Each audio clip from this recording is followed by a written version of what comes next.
नमस्कार मित्रांनो, स्वागत आहे तुमचं पी फॅक्ट सफारी या आपल्या चॅनेलवर।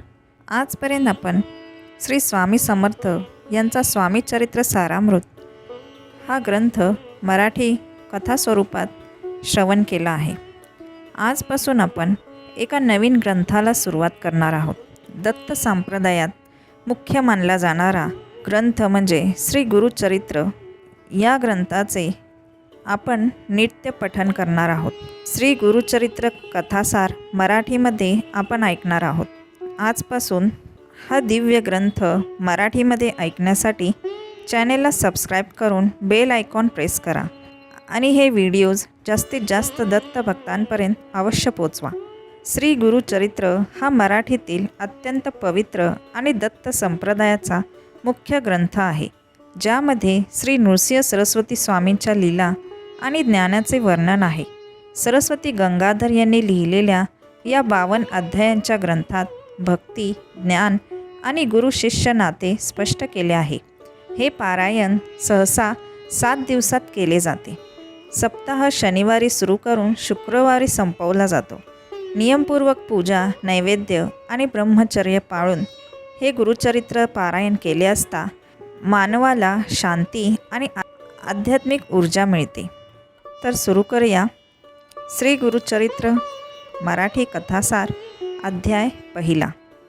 श्री गणेशाय नमः, श्री सरस्वती नमः, श्री गुरुभ्यो नमः, श्री कुलदेवताभ्यो नमः, श्रीपाद श्री वल्लभ श्री नृसिंह सरस्वती दत्तात्रय सद्गुरुभ्यो नमः। हे ओंकार स्वरूप गणेशा, विघ्नहर्त्या, पार्वती सुता, गजानना, तुला माझा नमस्कार असो।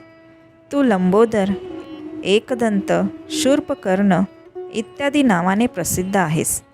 तुझ्या हलणाऱ्या कानांपासून जो वारा निर्माण होतो, त्या वाऱ्याने तुझ्या सर्व भक्तांची सर्व संकटे दूर होतात, म्हणून तुला विघ्नांतक, विघ्नहर्ता असे म्हणतात। तप्त सुवर्णाप्रमाणे असलेले तुझे मुख शोभून दिसते।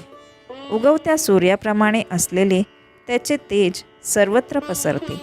संकटरूपी अरण्ये तोडून टाकण्यासाठी तू हातात परशु धारण केला आहेस।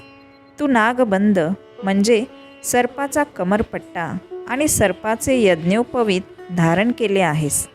हे चतुर्भुज, विशाल नेत्र विनायका, तू या विश्वाची सर्व संकटे नाहीशी करून त्यांचा सांभाळ करतोस।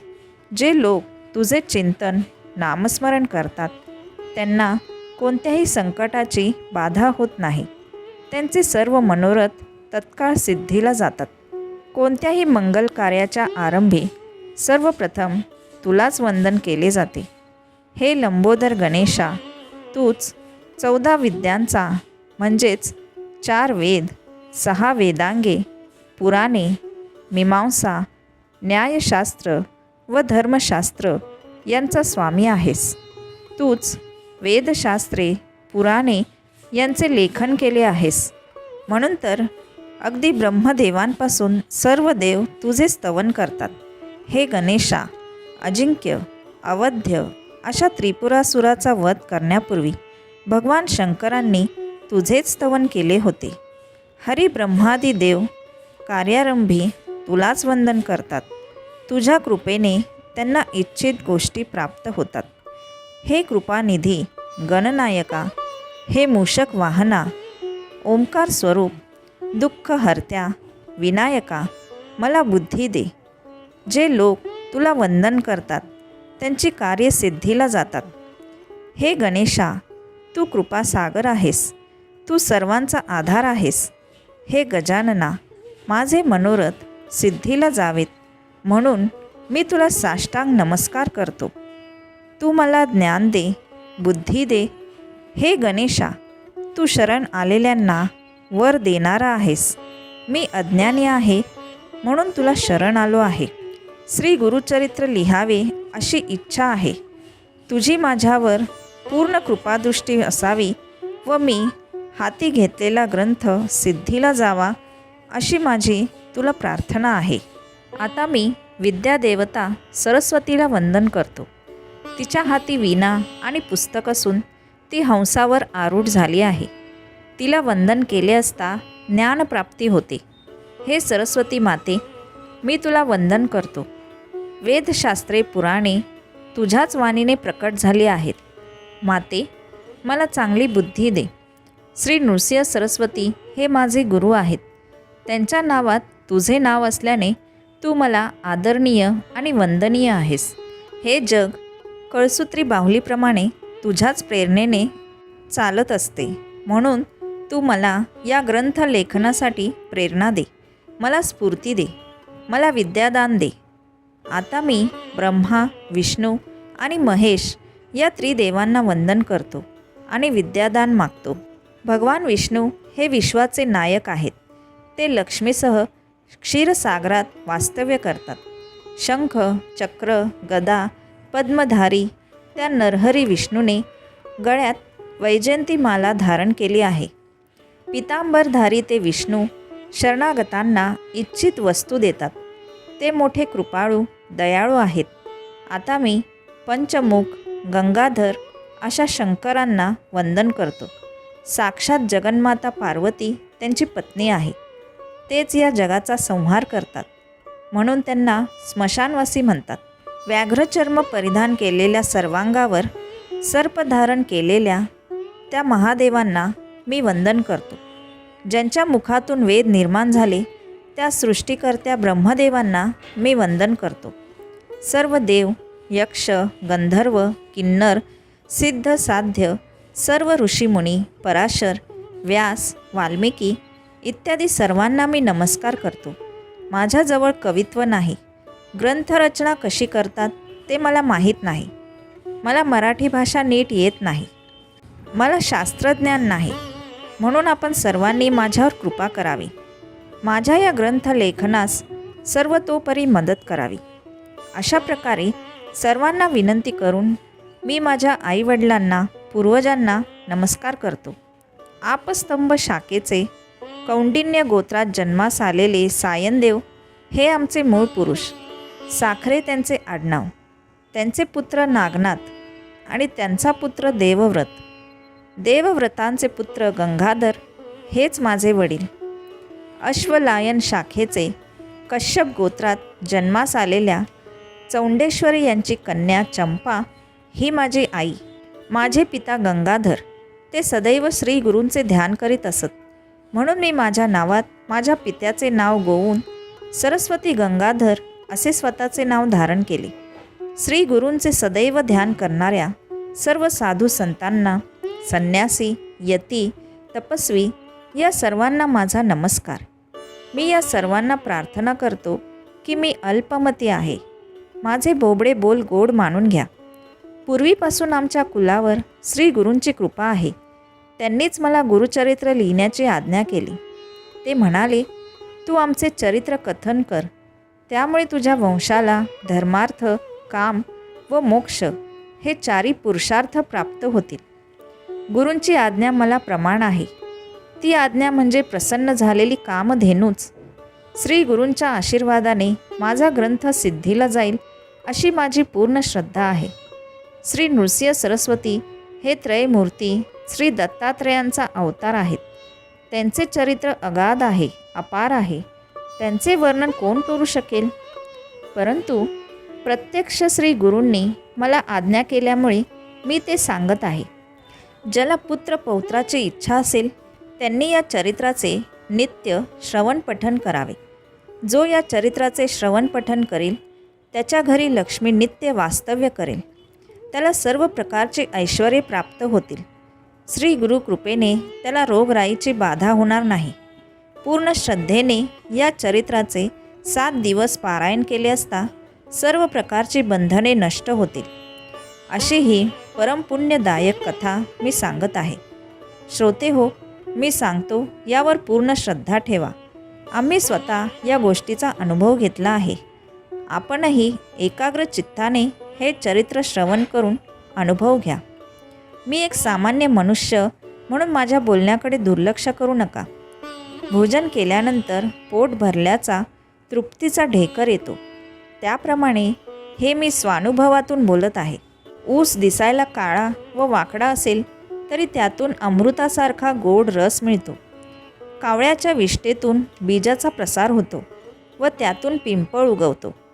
हे लक्षात घ्या. श्री गुरुचरित्र प्रत्यक्ष कामधेनूच आहे. त्याचे श्रवण केले असता मनुष्याला परमज्ञानाची प्राप्ती होते. म्हणून श्रोते हो, आपण लक्षपूर्वक ऐका. श्री गुरु नृसिंह सरस्वती गाणगापूर क्षेत्री असताना त्या क्षेत्राची कीर्ती सर्व दूर पसरली. त्या क्षेत्री श्री गुरूंचे कायमचे वास्तव्य असल्याने असंख्य लोक गाणगापूर क्षेत्री तीर्थयात्रेला सतत जात असतात. तिथे जाऊन श्री गुरूंची आराधना केली असता मनुष्याच्या सर्व इच्छा पूर्ण होतात. चारी पुरुषार्थाची प्राप्ती होते. अनेकांनी हा अनुभव घेतला आहे. नामधारक नावाचा एक भक्त सदैव श्री गुरूंचे चिंतन करीत असे. एकदा त्याला श्री गुरु दर्शनाची तीव्र ओढ लागली. म्हणून तो तहान भूक विसरून गाणगापुराकडे निघाला. आता एकतर श्री गुरूंचे दर्शन तरी घेईन, नाहीतर या नश्वर देहाचा त्याग करीन, असा निर्धार करून तो श्री गुरूंचे स्मरण करीत जात होता. तो मनात श्री गुरूंना आळवीत होता. अहो गुरुदेव, लोखंडाला परिस्पर्श होताच त्याचे सुवर्ण होते असे म्हणतात. आपले नाम परीस आहे, ते माझ्या हृदयात सदैव आहे. असे असता मला इतके दुःख का बरे भोगावे लागते? परिस्पर्शाने जर लोखंडाचे सोने झाले नाही तर दोष कोणाचा? हे लक्षात घेऊन माझ्यावर कृपा करा. अहो गुरुदेव, आपण कृपावंत आहात, परम दयाळू आहात. सर्वांच्यावर आपण कृपा करता. मग माझ्याबद्दल आपणास दया का बरे येत नाही? आपण मला दर्शन दिले नाहीत तर मी कुठे कुणाकडे जाऊ? अशा प्रकारे अत्यंत व्याकुळ झालेला तो नामधारक पुन्हा पुन्हा श्री गुरूंची आळवणी करीत होता. अहो गुरुदेव, कलियुगात श्री गुरु हेच श्रेष्ठ आहेत. ते कृपा सिंधू आहेत. भक्तांचे कृपा सिंधू, भक्तांचे रक्षण करते आहेत. ते नृसिंह सरस्वती या नावाने विख्यात होतील. ते आपल्या भक्तांचे रक्षण करतील असे वेदवचन आहे. आपण ती वेदवाणी खरी करून दाखवा. हे दयासागरा, मला भावभक्ती माहीत नाही. माझे मन स्थिर नाही. तुम्ही कृपासागर आहात. माझ्यावर कृपा करा. आई आपल्या बाळाला कधी दूर ठेवते का? तुम्ही तर माझे माता पिता सखा बंधू आहात. परंपरेने तुम्हीच आमची कुलदेवता आहात. माझ्या वंशात परंपरेने आपली भक्ती चालली आहे. म्हणून मी सुद्धा तुमचेच भजन पूजन करीत आहे. हे नरहरी, माझे दैन्य दारिद्र्य दूर करा. तुम्हीच अखिल विश्वाचे पालन पोषण करते आहात. सर्व देवांचे तुम्हीच दाते आहात. मग तुमच्याशिवाय दुसऱ्या कोणाकडे काय मागणार? तुम्ही सर्वज्ञ आहात असे पुराणे सांगतात. मग माझ्या मनातील दुःख तुम्हाला समजत नाही का? बाळाला काय हवे आहे हे त्याच्या आईला लगेच समजते. मग मला काय हवे आहे हे तुम्हाला समजत नसेल का? घ्यावे तेव्हा द्यावे असे जर तुमचे मत असेल तर मला सांगा. दैत्य बळीने संपूर्ण पृथ्वी तुम्हाला दिली. त्याला तुम्ही पाताळ लोकात पाठवले. तुम्ही श्रीराम अवतारात विभीषणाला लंकेचे राज्य दिले. त्याने तुम्हाला काय दिले? ध्रुवाला तुम्ही अढळ पद दिलेत. त्याने तुम्हाला काय दिले? श्री परशुराम अवतारात सर्व पृथ्वी निक्षत्रिय करून ब्राह्मणांना दिलीत. त्यांनी तुम्हाला काय दिले? केवळ तुम्हीच या जगाचे पालन पोषण करणारे आहात. मी एक सामान्य मशक तुम्हाला काय देणार? अहो साक्षात महालक्ष्मी तुमच्या घरी रात्रंदिन पाणी भरीत आहे. असे असताना तुम्ही माझ्याकडे काय मागता?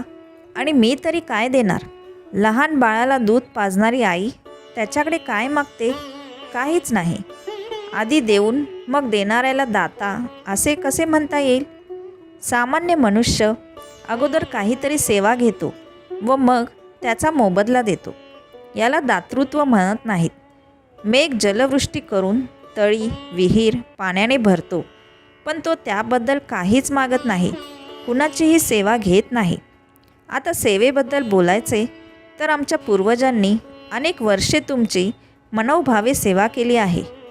म्हणजे आमचे वडिलोपार्जित सेवारूपी धन तुमच्याकडे आहे. त्या बदल्यात तुम्ही माझा सांभाळ करा. तुम्ही असे केले नाही तर मीही हे सर्व संतांना सांगून तुमच्याकडून इष्टते जिंकून घेईन. खरे तर तुम्हाला काहीच कठीण नाही. मग माझ्याविषयी असे कठोर का वागता? मी तुमचा दासानुदास आहे. प्रल्हादासारख्या दैत्याचे तुम्ही कैवारी झालात. मग तुम्हाला माझी दया का येत नाही? मी असा कोणता अपराध केला म्हणून तुम्ही माझ्याशी बोलत नाही? आई रागावली तर बालक पित्याकडे जातो, पण पिता रागावला तर तो आईच्या कुशीत शिरतो. अहो गुरुदेव, तुम्हीच माझे आई वडील आहात. मग मी कोणाकडे जाऊ? तुम्ही अनाथ रक्षक आहात, म्हणून तुम्ही माझे रक्षण करा. माझ्या बोलण्याने पाषाणालाही पाझर फुटेल. मग माझ्याविषयी तुम्हाला करुणा का येत नाही? त्या नामधारक शिष्याने अशी परोपरीने विनवणी केली असता कृपाळू गुरुनाथ त्याच्याकडे धावत आले. श्री गुरु येताच त्या नामधारकाने त्यांच्या चरणांवर मस्तक ठेवले. त्यांचे मन शांत झाले. त्याने आपल्या मोकळ्या केसांनी त्यांच्या चरणांवरील धूळ झाडली. डोळ्यातील आनंदाश्रूंनी त्यांच्या चरणांना स्नान घातले. त्यांची आपल्या हृदय मंदिरात स्थापना करून यथाविधी पूजा केली. त्याच्या हृदयात श्री गुरु स्थिर झाले. अशा प्रकारे श्री गुरु आपल्या भक्तांच्या हृदयात वास्तव्य करतात. त्यामुळे सरस्वती गंगाधराला अतीव संतोष होतो. अशा रीतीने श्री गुरु चरित्रामृतातील मंगलाचरण नावाचा अध्याय पहिला समाप्त झाला. असे हे अत्यंत पुण्यदायी आणि फलदायी गुरुचरित्राचे वाचन आयुष्यात एकदा तरी नक्कीच करा. ज्यांना वाचन जमणार नसेल त्यांनी श्रवण केले तरी तेवढेच पुण्य मिळेल. लवकरच पुढचा अध्याय घेऊन येऊ. तोपर्यंत अवधूत चिंतन. श्री गुरुदेव दत्त. श्री गुरुदेव दत्त. श्री गुरुदेव दत्त.